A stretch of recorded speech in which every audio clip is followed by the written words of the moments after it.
कानून की धारा 3 में जो किसान और मजदूर के साथ में एग्रीमेंट होगा,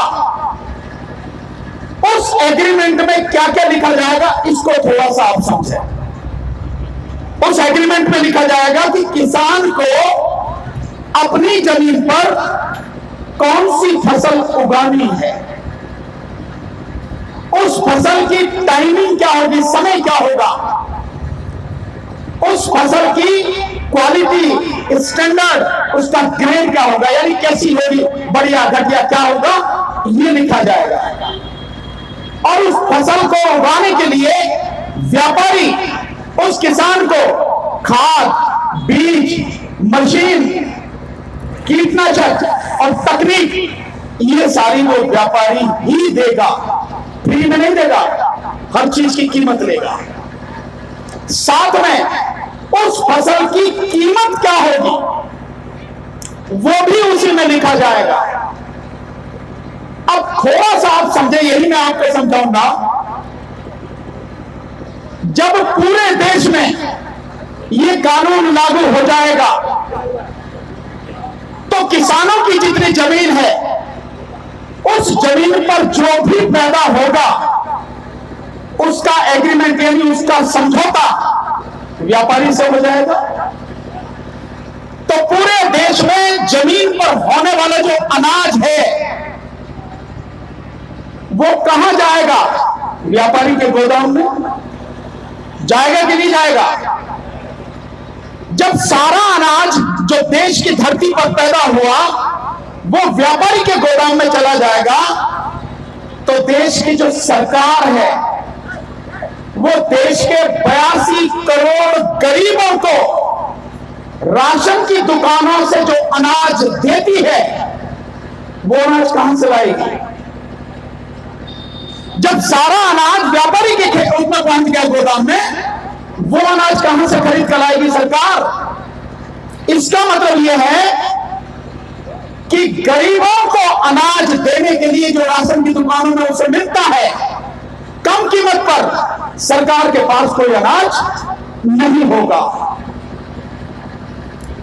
और सरकार की जिम्मेदारी है 2013 में, यानी अब से 8 साल पहले देश की संसद ने एक कानून बनाया था कि इस देश के जो 82 करोड़ गरीब हैं उनको राशन की दुकानों से 3 रुपए किलो चावल, 2 रुपए किलो गेहूं और 1 रुपए किलो मोटा अनाज दिया जाएगा, क्योंकि वो गरीब हैं।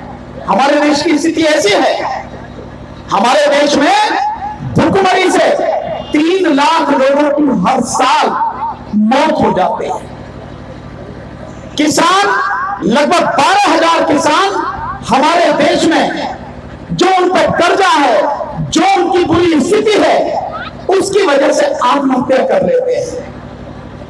तो ये जो 82 करोड़ गरीब हैं, मजदूर हैं, सरकार के पास इन्हें देने के लिए कुछ नहीं होगा। सरकार का जो नीति आयोग है, सरकार के जो योजना बनाने वाले हैं, उनका कहना पता क्या है आपके लिए, इनको थोड़े बहुत पैसे दे देना, जैसे हम भिखारी हैं।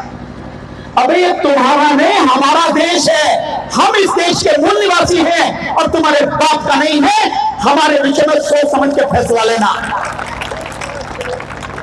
तो ये जो 82 करोड़ लोग हैं, इनको खत्म करना चाहते हैं।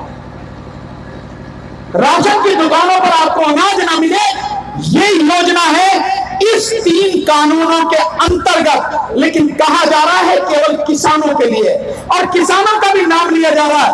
ये कानून बने हैं इस देश के बड़े बड़े व्यापारियों के लिए, केवल उनके लिए। सारे रास्ते जो व्यापारियों के बंद थे, किसान की जमीन को हड़पने के, किसान के अनाज को लेने के और इस देश में महंगाई बढ़ाने के, वो सारे रास्ते सरकार ने व्यापारियों के लिए खोल दिए और गरीबों के लिए बंद कर दिए। इसलिए इसका सबसे बुरा असर गरीबों पर पड़ेगा। इसलिए यह मत सोचना कि यह कानून केवल और केवल किसानों के लिए है, नहीं। हम सबके लिए है, हम सबको खत्म करने का कानून। और क्यों खत्म करना चाहते हैं? सरकार का जो नीति आयोग 2017 में उसने ये बताया, सरकार को यह सलाह दी कि जो आप एमएसपी देते हो, एमएसपी जानते हो?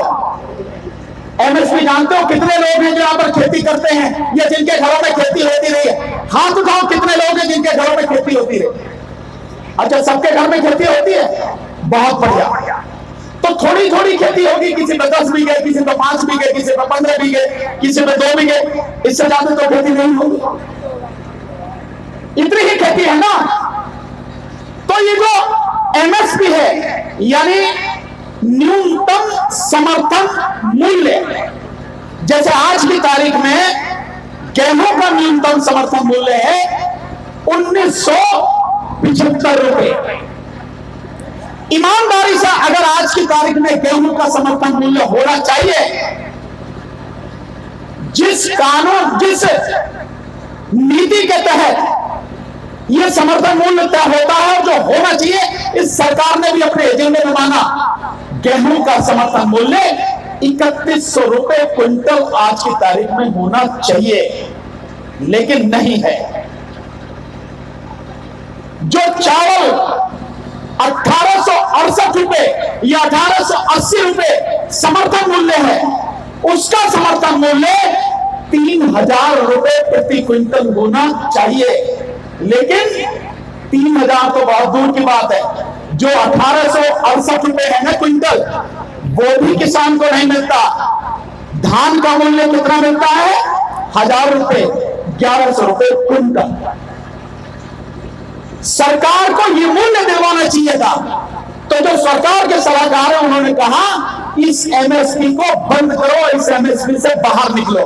लेकिन अगर सरकार सीधे सीधे एमएसपी बंद कर देगी तो बहुत जबरदस्त विरोध उसका होगा। इसलिए एमएसपी बंद नहीं की, एमएसपी चालू रखी, लेकिन इस कानून के माध्यम से ऐसी व्यवस्था कर दी, इस देश में एक भी किसान को एमएसपी मिलेगी नहीं। इसको ऐसे और समझो जैसे सरकार ने प्रधानमंत्री जियो लेके आए।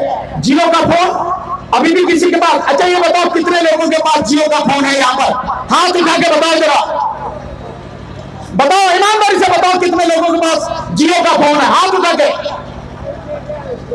अगर तुमने शाम तक ये जियो का सिम निकाल के तोड़ कर नहीं फेंका तो तुम भी इस देश के और इस आंदोलन के गद्दार कहे जाओगे।